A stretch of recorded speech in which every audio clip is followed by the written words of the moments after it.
ഉപയോക്താക്കളെ ആകർഷിക്കുന്നതിനായി BSNL പ്രഖ്യാപിച്ച freedom prepaid plan ഇന്ന് അവസാനിക്കും. ഈ പ്ലാനിന്റെ പ്രഖ്യാപനത്തിന് പിന്നാലെ മോശം സർവീസ്, നഷ്ടക്കണക്കുകൾ, നെറ്റ്വർക്ക് പ്രശ്നങ്ങൾ തുടങ്ങിയ വിവാദങ്ങളെയെല്ലാം കാറ്റിൽ പറത്തി BSNLലേക്ക് മലയാളി ഉപയോക്താക്കളുടെ ഒഴുക്കായിരുന്നു. പുതിയ ഉപയോക്താക്കളെ ആകർഷിക്കാൻ പ്രഖ്യാപിച്ച ഫ്രീഡം പ്രീപെയ്ഡ് പ്ലാനിന്റെ ഭാഗമായി കേരളത്തിൽ നിന്ന് മാത്രം ഇതുവരെ 82,839 കണക്ഷനുകൾ BSNL ലഭിച്ചു.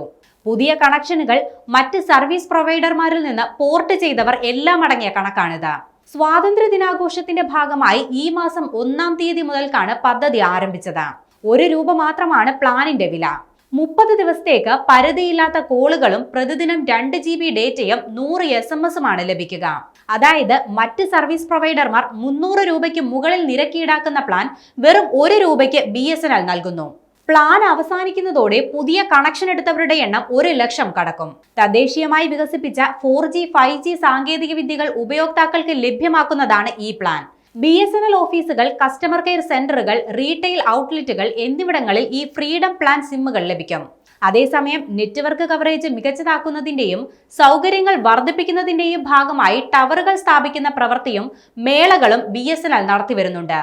47,000 കോടി രൂപ ചിലവഴിച്ച് നിലവിലെ നെറ്റ്വർക്ക് പ്രൊവൈഡർമാർക്കൊപ്പം തന്നെ കളം പിടിക്കാൻ BSNL ഒരുങ്ങുകയാണെന്നാണ് റിപ്പോർട്ടുകൾ.